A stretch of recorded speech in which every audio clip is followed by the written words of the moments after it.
Tuesday in the second slot, so it starts, I think, 10:15 is the start time.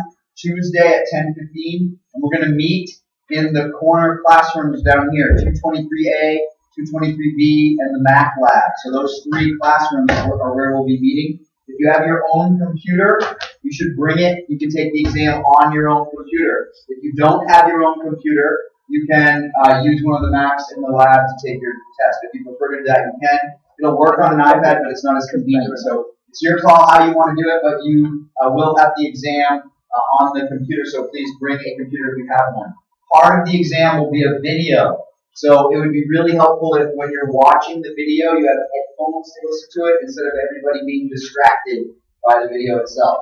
Okay? So let's go down through and let me explain the test to you first, and then I'll start giving you sort of some examples, and I'll actually show you a couple of the questions that are on the test itself. Okay?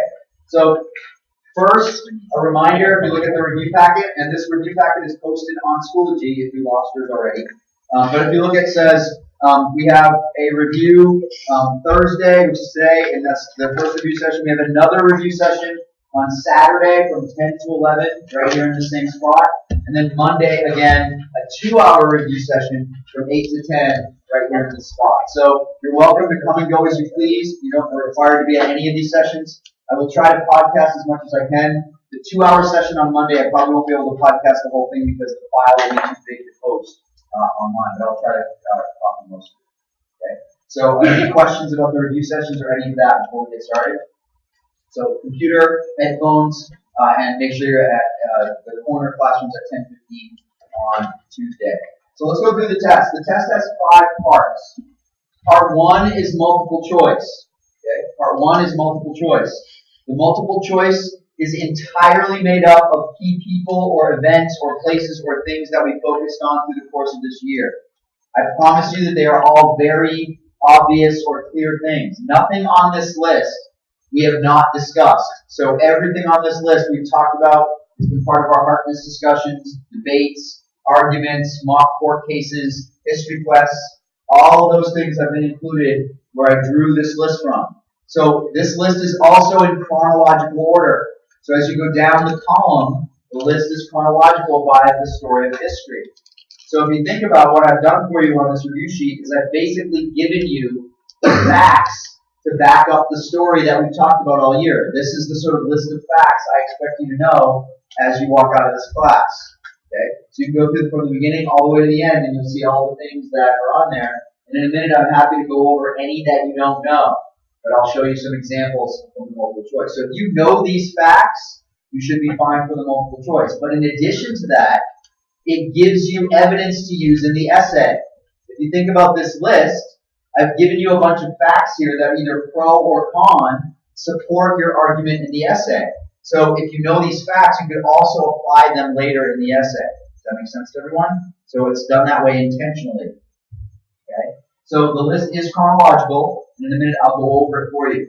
But this part of the test is only 20 points, and it's multiple choice. Okay? In a minute, I'll show you an exact question from the test. So you're bound to get at least 1 out of 19 out of 20 right. Okay? Any questions about that part of the test? Part 2 of the test is something that we've worked on a lot this year, which is analyzing readings, documents, pictures, cartoons, videos. And so on the test, I'm going to have 5 items. I can tell you there is a political cartoon, there is a photograph, there is at least 1 video, and then there are some documents. To give you a little bit of a hint, I can tell you that at least one of the videos relates to these items that I've posted here below, all of which are on that board up there. So you can see containment, McCarthyism, civil rights movement, Cuban Missile Crisis, Great Society, Vietnam in 1968. Those little things, one of those things will be on there as a video. Now, after this review session, on Schoology, I will post a series of videos that are on the test. So the videos I post later, at least one of them will appear on the test. So you'll have plenty of time if you want to watch them. They're fairly short. They're like 5 minutes, maybe 6 minutes. So if you want to watch them, that might help you be thinking about that part of the test. Okay? So this second part is analysis. It's basically measuring your ability, your skill at analyzing information and sort of applying it to a particular question. something we practice repeatedly throughout the year. Okay. So let me give you an example here, part 2. I could give you a section of the Hayne-Webster debate. And I might ask you, what was Senator Hayne saying, or what was Senator Webster saying? I mean, I'm going to give you things that are significant that we spent a lot of time on. Another good thing could be part of the FDR inaugural address, right? Where what's he actually saying? What's he arguing? How is he telling us that he's going to violate the Constitution? Okay. So I could give you those things. But again, they're not going to be things that are unfamiliar to you. Okay? They'll be things that we've seen or talked about, with the exception of these videos that I'm talking about now. Is everyone clear on that part of the test? That's part 2. Part 3, probably the easiest part of the test to actually do, but the thing you probably should prepare for, I've given you a list of constitutional milestones. If there's been one theme in this class from the beginning of the year, it's been the Constitution, and the way it's either been broken or not, the ways in which it's been applied or sort of expanded the powers of the government. You can see on this list I've given you, again, in chronological order, a list of things that sort of violated the Constitution or maybe changed the Constitution in some way. And I'm asking you to rank these things. So I'm actually going to put 4 of them on the test. Okay? I'm going to randomly choose 4. Let's say I choose the Cabinet, Marbury versus Madison, the Hayne-Webster debate, and Stank v. U.S. Let's say I chose those 4 things. And I asked you to rank them in terms of their importance as a constitutional milestone. This is completely a subjective answer. What I mean by that is, you can argue whatever order you want. I think you could make a case for anything on this list as more important than something else.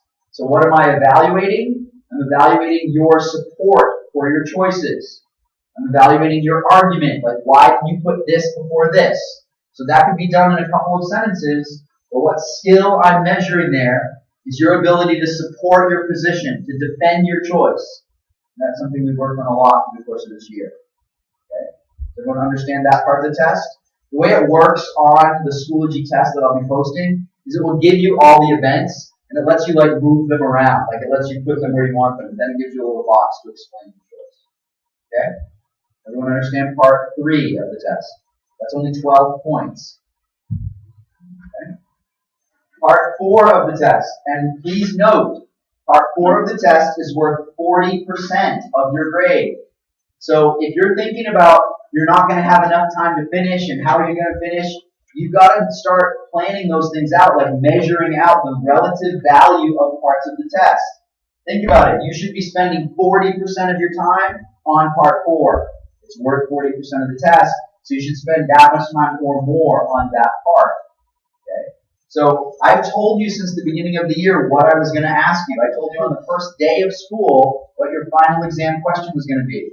And this is it. Okay? So looking at the question more specifically, from the earliest connections, the idea of America has been that of a bright example to the world. This city upon a hill was to be a shining beacon for all to follow. So what are we talking about there? We're talking about that idea of American exceptionalism that we've been focusing on since the beginning of the year. This idea was embraced in the Declaration and the Constitution and extended through Lincoln as the last best hope of humanity. Given all that we have discussed this year, explain how you view this idea of America. Have we as a country justified these statements? So I'm asking you, how much have we been a city upon a hill? From the beginning until 9/11, or even after if you want, how much have we met Lincoln's vision that we're the last best hope of humanity? And I think as you look through the course of our entire year, if you go back over this list, these 2 pages sort of summarize everything we've done. And I'll tell you that the things I've put on the test for pictures, documents, help reinforce that. It's things we've talked about a lot. So the test itself serves as sort of a summary of our topics and our discussions and the things we've done. So what I want you to do is I want you to sort of look back over our whole year together, and I think everybody would acknowledge that your thesis answer to this question has got to be something like, we've made progress and, we've done some things well and some things not. Like we've really tried to reach that vision of Lincoln's idea, but here's where we've fallen short. Or for the most part, we have met that vision, but here are a few examples where we didn't quite make it. So you really have one of two choices here. You're either going to argue, yeah, we're doing a pretty good job. We've made a lot of progress. And the majority of things you could point to, you would say, yes, we're moving towards Lincoln's vision. So you're going to have 4 positive examples and 2 negative ones. Or you might choose the other way, and you might say, even though we've tried, we've for the most part fallen short. And here are 4 places where we've fallen short, but here are 2 areas where, we've actually made some good progress. Does everyone understand how I just sort of laid that out for you?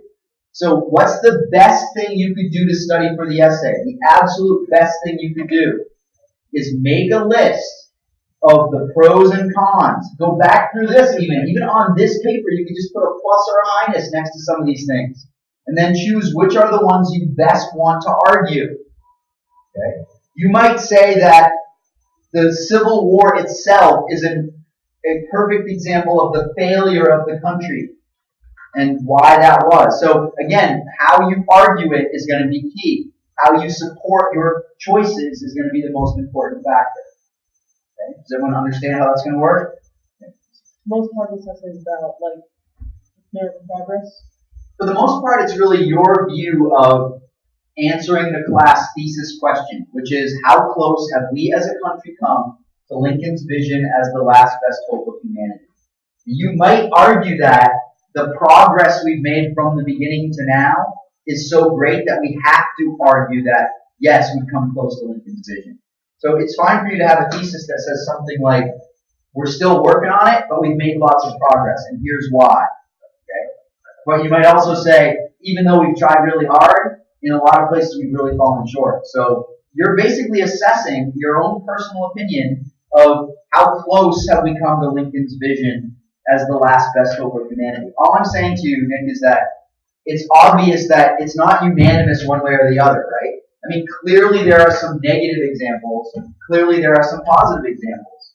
I think you could make a really good case that the flexibility of the Constitution is one of the things that makes our country great. So all these violations of the Constitution have really been things that have allowed it to continue to grow and change and adapt over time, right? But you can, in the same essay, make an argument that says, we were based on this law, based on this document, and we violated it since day one. So how can we say we're successful? I mean, I think you could look at it either way, using the same evidence to argue either side.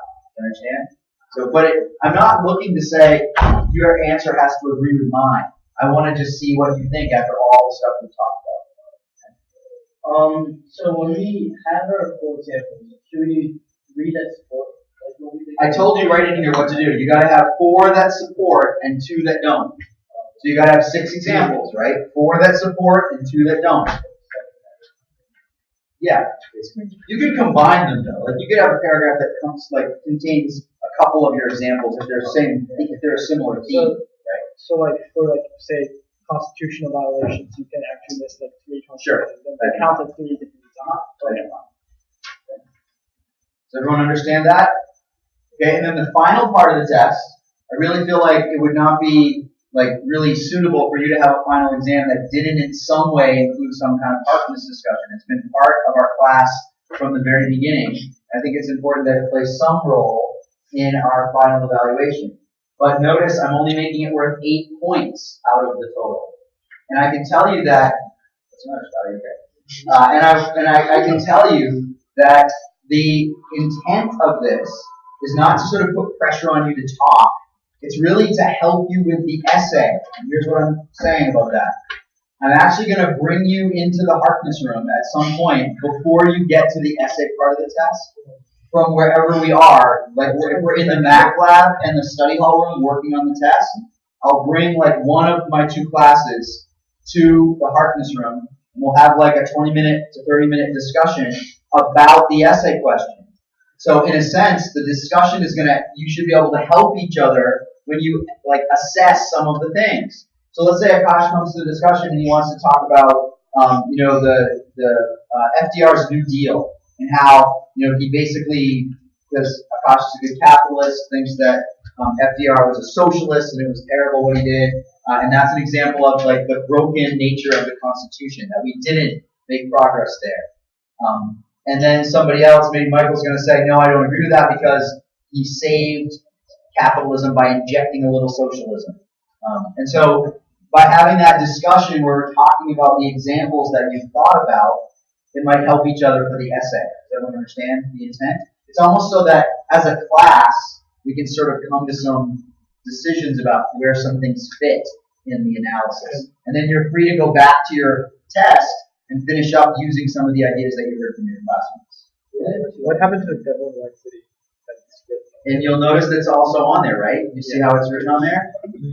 As part of the discussion, when I bring you into the discussion, I think there is a connection to the epilogue of Devil in White City to this larger question. Okay. And so I'm hoping that you'll find that too. To our advantage to use examples. It is to your advantage to find some connection between, and when I say the epilogue to Devil in White City, obviously if you haven't read the book yet, and you're not going to read the book between now and our exam because you have all these other things to do, I would suggest at least look at the epilogue because it will give you a good overview of sort of what his point was.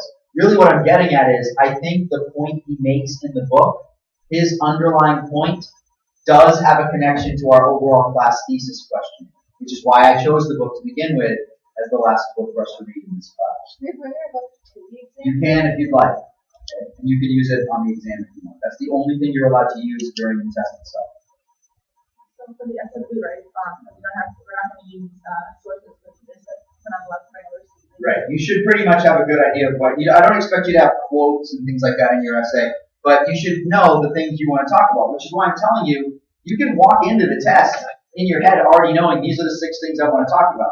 You might change your mind after the Harkness discussion, but in the Harkness discussion, you're going to get some other ideas from people, and you can write stuff down then, and then take it back to the essay if you want. So you can have the opportunity to help each other during that time. You can bring like paper, pencil, You can bring whatever you want, as long as when you come to the exam, you can't have like your notes and stuff, but you can bring whatever you want to the discussion, and then you can use that back in your exam later. Okay. Everyone understand how it's going to work? Okay. Everyone clear? So what would be I think what I'd like to do, if it's okay with you, is start with part 1 and give you an example of a multiple choice question, and then spend the rest of our review today talking about any of these you'd like me to go over. Okay? Because I at least want to spend one of the review sessions with the stuff on the board, because that's stuff we haven't had a lot of time to talk about.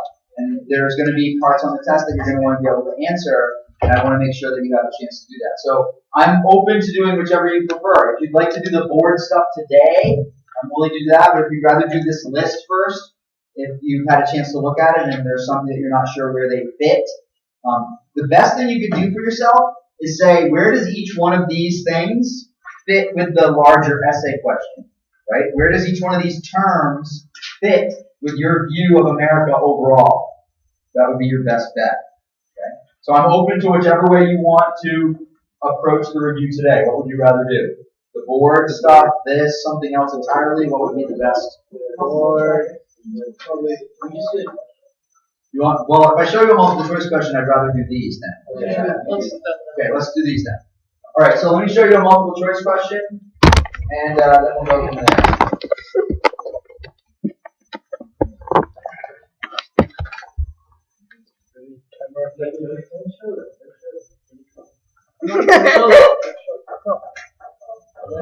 You just don't see my face all there.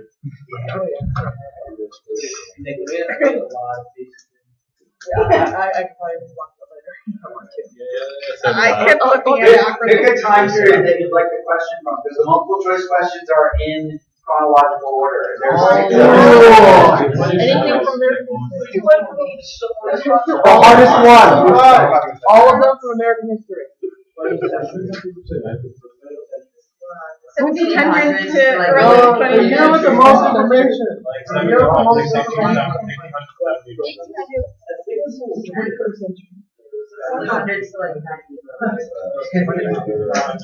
All right, here you go. 18th century to 21st century.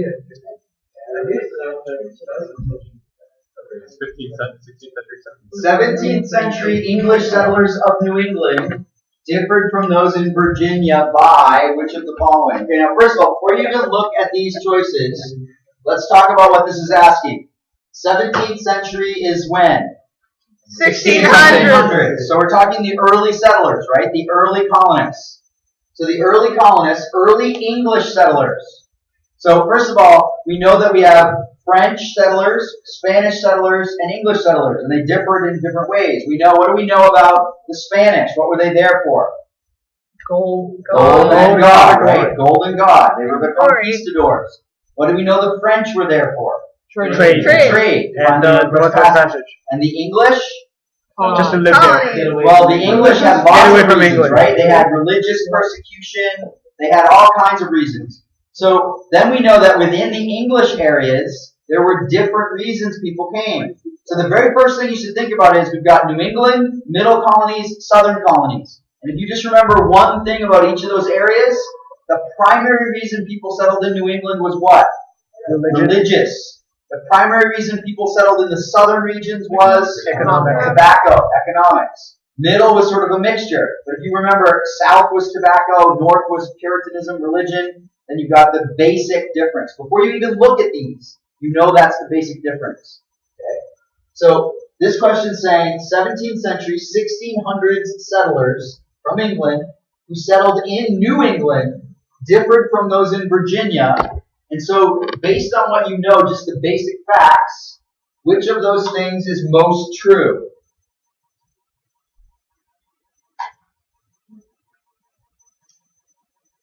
Which one? No? D or B? I think dog. Okay, so remember, it's asking you differed most. Okay, what was the biggest difference between them? Let's exclude the ones that we can just get rid of. Okay, do we know anything about whose lives were longer or shorter? Not really. No, and we probably don't have any data to back that up anyway, especially not in the question. So we can eliminate A. This one seems reasonable because we know that the difference was tobacco, right? So we know that tobacco was key for the southern places, so they needed slaves for the tobacco. So But New England didn't. Yeah, no, exactly. That's Virginia. That's the other way. Right, so it's the other way around, right? So did New England import slaves? No. Did they live on isolated farms? No, Why do we know that? because the land wasn't good for farming, or as good. Well, it wasn't as good, but there was a lot of farming that took place in New England, especially Massachusetts. That's right. They had to be close to church. That was key. So the church comes back into it. Did they have large families and live on plantations? No. Probably had large families. Didn't live on plantations. We know those are the Southerners. So the only one that makes sense is D, and that's the correct answer. They lived primarily around a town common. Think about it. We went to one. We stood on one. Lexington Green and Boston Common. We went to two and one on the Boston trip. Living primarily around a town common and a meeting house church. So Caitlin points out the key on this question was knowing the key for New England was religion. The key for Virginia was slavery or tobacco. So what do you look for in the question? The thing that associates New England with the church, that's D. Okay. So now everybody should get 1 out of 20 right. Got 1 point on my exam. I think so. No, we can't. Sorry. All right. So, does everyone understand how these multiple choice questions will work? They're very logical. So look what the question is asking, and look what the answer possibilities are. They're all like this. This is relatively easy if you read the question carefully and eliminate impossible answers. Okay, that's what they're like.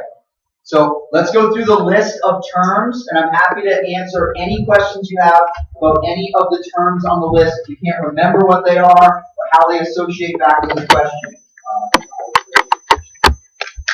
The olive branch petition, we talked about that when we were talking about the Revolutionary period. The olive branch petition was the letter in Congress. Remember the have radicals we talked about? What was the goal of the have radicals? Remember we had the haves versus the have-nots. The haves tried to stir up the have-nots to support them. What was their goal? They wanted more power in Parliament. Once things got kind of ugly at the start of the American Revolution, when the haves realized they had stirred up too much conflict or anger, then they tried to sort of take it back a little bit by sending a letter to the king saying, "Hey king, we know this isn't your fault. It's the bad guys in Parliament. So please take this letter as an olive branch, a peace offering, saying we'd like to still negotiate with you. Just give us a seat in Parliament and everything will be fine." King never responds to that letter, and eventually the war will sort of break out. So the olive branch petition was, I think it shows, it's a good example of the sort of propaganda of the American Revolution, that we think it was all these people that rose up to fight against the big bad British. But in reality, these haves were stirring up the have-nots, and the olive branch petition shows that because they were trying to sort of take a step back from the anger they had stirred up. Is that helpful? Everyone understand that? Okay. The Paxton Boys and Bacon's Rebellion, both of those, notice they fit really closely to haves versus have-nots. In fact, it surrounds haves versus have-nots. Those are both examples. Remember I'm always telling you, you've got to have concrete examples of the haves versus the have-nots. I guess putting that on the list was my fond memory and dream of the hope that you actually read A Light in the Forest, because the Paxton Boys were in the book A Light in the Forest. Jason, I'm sure you read it. You know exactly what I'm talking about, right? Oh, yeah. Yes. So basically the idea of the Paxton Boys were an example of have-nots who lived on the frontier, who rose up and sort of argued they should get defense against the Indians. And it's an example of the have-nots that were sort of upset at the way they were getting sort of screwed over. So is Bacon's Rebellion. And so is Bacon's Rebellion. They're very similar in terms of what they provide. But it just gives a concrete piece of evidence about the existence of those things. Does that make sense? What's the headlight system? Headright is one of the adaptations. Remember when we talked about the history of the United States and how early colonists found ways to adapt to be successful? So we had things like indentured servitude, we had things like slavery, cash crops. Another one of those adaptations was the headright system. The headright system said that if I bring 10 people over with me to the New World, I get the land that each of those 10 people represents. So, in other words, it was a way to get more people to come. It was an adaptation. You want as many people as possible in these colonies because you need them when all these other people are dying off, right? So the more people you have, the more likely your colony will survive. And that's exactly what happened. The more people they could bring, the more likely the colony would be successful. So headright was just a way they got to encourage more people to come over. And in a way, it basically said every person who comes gets like 100 acres of land or something like that. So they had plenty of land, not enough people. This was a way of managing that. Was King Philip's War in the French-Indian War? Yeah, no. King Philip's War was part of, like, before the French and Indian War. It was earlier than that. It was one of the Indian conflicts on the frontier. So when we started talking about conflicts, King Philip's War was basically the Native Americans in New England rebelling against the way they were treated by the colonists.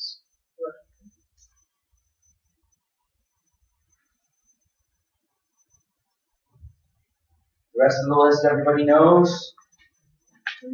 For the word like say Jamestown, Yeah. are there like a lot of details in Jamestown? For example, like who brought the tobacco to Jamestown? I'm not going to ask you like really obscure things. It's all going to connect back to like the main theme. So, for example, if I asked you about Jamestown, I might ask you how it's an example of adaptation that made the colony successful. So you need to know, like let's say on a multiple choice, I might say all of the following are ways in which Jamestown adapted, except, and then I might, there's something. So we don't need to know like John Smith. No, not really.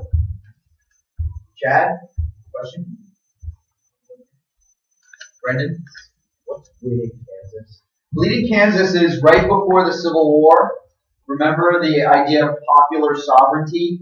One of the things they tried to do to continue compromising the slavery issue.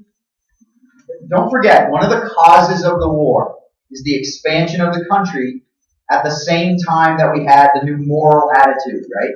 The country's growing, but we also now have this new moral attitude against slavery. Those two things can't work together. And Bleeding Kansas is a perfect example of that. The country had grown, a new state is being added, that's going to be Kansas, and is it going to be slave or is it going to be free? And the solution they came up with was, well, let's let the state decide. Let's let the people there vote. And that's popular sovereignty. And what happened as a result was a mini civil war in Kansas, a big battle in Kansas about whether we're going to be slave or free. Anyone remember? Look at that character. Does everyone remember who the person was that sort of was a symbol of Bleeding Kansas? John Brown. Remember John Brown, the guy that later goes to Harper's Ferry? John Brown hacked a bunch of people to death with a sword. Akash, are you looking at yourself in Nick's video and making faces? Just wondering. All right. Any other questions on the list of terms? Everybody's good? Yeah. Amistad? Well, those of you that came to see the movie, or came and slept through the movie, some of you would remember that Amistad was a good example of that growing problem of how to resolve the slavery issue. And it really was the sort of one of the breaking points that made everybody realize that the American Revolution had never really answered that question about whether or not slavery should be included in the country or not. To be honest, there's no question on the test about Amistad, but I put it on the list because it was something that we spent time talking about, or at least a movie that we spent significant time with. So that's why I put it on the list. You could use it as an example, though, in your, if you wanted that to be one of your essays, you could use that.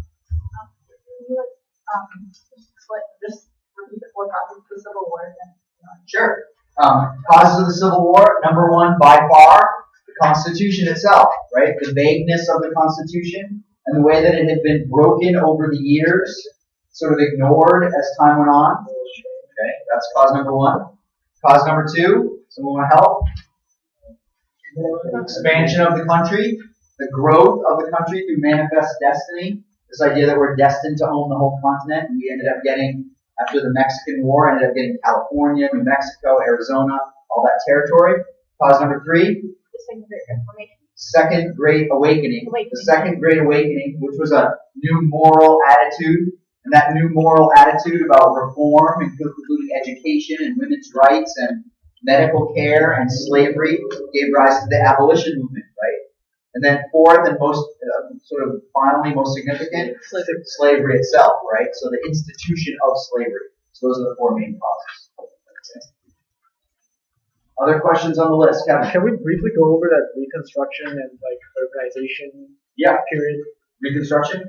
Okay, so when you think about the Reconstruction period, you really want to think about two things. Number one, you want to think about the radical Republicans. Okay, the radical Republicans. They had a very specific plan. What was their plan? Punish the South. They understood that you must punish those people down there and make them change their attitude about blacks. If they don't, nothing will change. The person who led that argument, the person who really believed most strongly in it, was Thaddeus Stevens. You remember we all went to see the movie Lincoln. He's a main character. He's the bald guy that had the black wife. Remember? Thaddeus Stevens, very much, he was a Republican congressman from Pennsylvania. He's the leader of the radicals. Okay? He so strongly believed in abolition because of the Second Great Awakening. So that's one view of Reconstruction. The other view was sort of the Lincoln-Johnson view of Reconstruction, which is that it's not realistic to think that in the short term we can punish the South. It's more of a long-term change. And the best way to do that is to sort of bring them back in and over time get them to change. Unfortunately, Lincoln is assassinated, so we never know what his plan ultimately would have been. Johnson sort of picks up the plan, and Johnson's such a bad president, such a bad negotiator, such a terrible sort of leader that his plans never materialize either. What is the plan's name? His plan? Yeah. The Lincoln's plan was the 10% plan. Yeah. And that's the plan that Johnson sort of picked up. Johnson's plan just is known as the Johnson plan, which is part of his problem. It's all about him. Okay? So what happens ultimately with Reconstruction, though, is that the good intentions of the radicals, which do result in some change. So what are some of the changes that happen because of the radicals? 13th, 14th, 15th Amendments, all good. Okay, maybe not enforced, but at least they're in law. They also create the Freedmen's Bureau to help poor blacks to succeed and be educated in the South after the war is over. I think those are things that show progress. Those are things that show positive change. But I think on the negative side, and what ultimately wins out, is human nature and continued discrimination. Because we see the KKK, the Jim Crow laws, the black codes, the fact that the Plessy versus Ferguson case results in, sorry, but you can still have separate facilities. It doesn't have to necessarily be equal. Okay? So I think you can look at Reconstruction and say, yes, there are some positive steps forward, but ultimately I think the negative side wins out there. Although, I guess you could also, if you take the long view, you could say there never could have been a civil rights movement. Little Rock Nine, Rosa Parks, MLK Jr., none of that would have happened were it not for Reconstruction, Thaddeus Stevens, Plessy versus Ferguson, 13th, 14th, 15th Amendments, right? So you can look at it either way. You can say short-term, Reconstruction failure. Long-term, I mean, and what's long? It's not really that long since the Civil War if you look at it in terms of world history.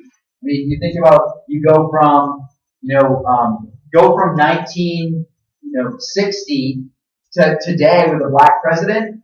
That's a pretty incredible change in a fairly short period of time. Does everyone understand? Does that help? Nick? Can we go over vertical and horizontal integration? Sure. Let's talk about vertical and horizontal integration. That's on the back page, right, Nick? Yeah. Okay. So notice where it fits, right under industrial growth. Vertical and horizontal integration is very simply how we describe monopolies. Okay? So vertical and horizontal integration, I'll draw it out for you on the board. Okay, we did this once before, but just as a reminder.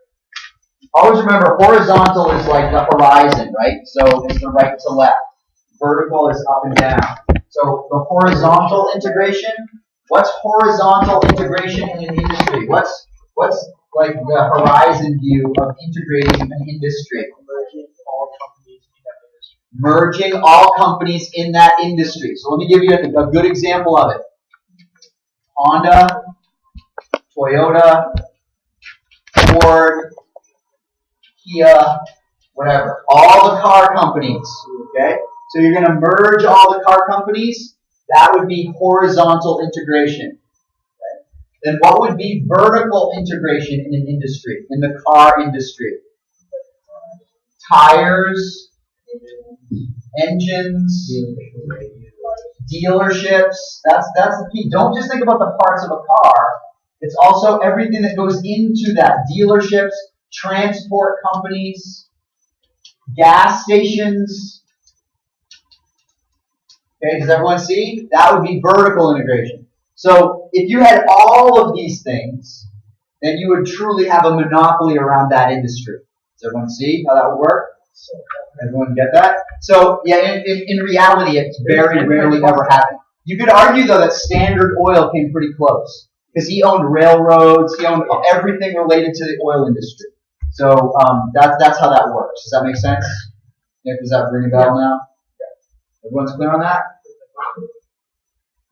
Holden, are you okay down there? Still with us? Okay. Urbanization. Urbanization, if I asked you on the test, urbanization would really be related to the growth of American cities after the Civil War. So one thing you want to think about, what happened to the population of the United States from 1860 to 1920? Skyrocketed. Yeah, it just more than quadrupled in size, right? In that short window of time, the population of the United States just incredibly exploded. Mostly because of immigration from Eastern Europe, from Ireland, from Asia. Those countries really significantly contributed to the growth of the country. Where did most of those people go? They went to cities, and they worked in factories. So they fueled the industrial boom. But they also fueled the growth of cities, and on the negative side, the growth of tenements and slums, and there was crime in the cities. They were taken advantage of by the ward bosses in the cities, the political machines. So all of those things sort of had a positive and negative side. I would say on the positive side of urbanization, those people were the fuel for the growth of the country. America becomes a world superpower because of those people. On the negative side, they're being eaten up by the system, right? Capitalism is destroying them in the process. So ultimately, that's why we get to the Square Deal and the New Deal and the rise of socialism in America. Any other questions about the list? Yeah. Sure. What were the British mistakes? The American Revolution was the product of two things: radical action and British mistakes. What mistake fundamentally did the British make? If you had to summarize what one big mistake they made, what was it, Brendan? Too many acts. Okay, all the acts that they made. We can talk about those acts, because I think those acts are specific examples of the mistakes. But underlying all of it, what was their misunderstanding? That America isn't Europe anymore. That's right, exactly. The number one mistake they made was assuming that Americans were still British. Most Americans didn't see themselves that way anymore. They had to adjust and live very different lives to survive. They adapted, so they weren't British anymore. Even though technically they were still British citizens, they didn't see themselves that way anymore. So one of the things that happens as a result of that is that they misunderstand. After the French and Indian War, the British had to pay for that war. Who did that war go to defend? People living in America, American British citizens. So the British government very logically said, the way to pay for that war is to tax those people. That starts the whole no taxation without representation argument. And Brendan's right. The Tea Act, Stamp Act, the Declaratory Act, all those taxes they put in place, the Sugar Act, those things, the Townsend Acts, they all sort of add up to being the British mistakes. So just don't forget, the American Revolution is caused by two things. The radical action, the haves in the colonies taking advantage of the anger of the poor, and the fact that the British walked right into that and gave them someone to be angry at. So the haves could turn the anger of the poor people toward the British government. And that's exactly what they did. Other questions? Everyone's good on the list? Okay, at our next review session, I will go over the list again for anybody that has questions about it or any other concerns. And then we will continue. We have another review session on Saturday from 10 to 11. And I'll post that one too. On Saturday, my plan is to look at some of the documents on part 2 of the test and give you some examples of that. And also, this afternoon, I will post videos on Schoology for you if you want to watch those and get a little head start on that. What was that? I recorded this, yeah. The absolute best thing you can do for yourself to study is start going through this list and sort of figuring out where do some of these terms fit with your understanding of the essay question. Like, do you think they show progress or not? Like, where do they fit in the overall view? Okay? And if you have a copy of Devil in the City, you could always start reading one page at a time between now and the exam. Yes, Nick? Can you post our old test for the class page? Like, Post your old tests. blank copies at least? I can try to do that. I can do all the ones that I wrote for sure. Yeah. I don't know how I would do that for the ones that I gave you on Schoology. You can still look at them? Yeah. Okay. Then they should be there. But I'll go back and see if I can post all the other ones. Okay. One other thing. If you're going to this on the Washington, D.C. trip, like, I have to know because I have to get the hotels. So please send me an email today if you're going on the trip. Okay, because I need to make sure that I get enough space for the people that are going and enough train tickets and all that. So please make sure you let me know. I hope some of you will be able to go because it will be our fun last sort of thing. Can you just tell us like the dates? 8th and 9th. Saturday, Sunday. Any other questions about anything? Yeah. It's about, when will the fourth one be? Yeah, I'm sorry. I with all the stuff going on with graduation and stuff, I haven't had a chance to post it. My goal is tonight and tomorrow to spend all of my time working on stuff for this class. So by tomorrow night, I'll have everything posted for you. Okay, so you should have time to still know where you stand with things. We'll have to see you tomorrow. Yeah, I'll be here all day tomorrow. If you have questions, you want to stop by for any reason, that'd be fine. Yep. Graduation. Next Friday. Okay. Any other questions? Save it in your mind and watch it. You can write in your journal and get plus points. Okay? Right in my journal. Well, write in your journal about Carolina. Okay? I don't really care when you give me your journals. If you want more time, I mean, I'm not going to look at them tomorrow, so if you want to wait till I post your grades to see if you actually need journal points, I'd be happy to take your journals next week if you want the weekend to write some stuff. Okay? Yes. As long as I get it before I have to have your grades done, so that's fine. You really gotta watch the video. I'm going to. Have a good day, everybody. See you later. Bye. That's unfortunate all now. Okay, Kevin. Yeah.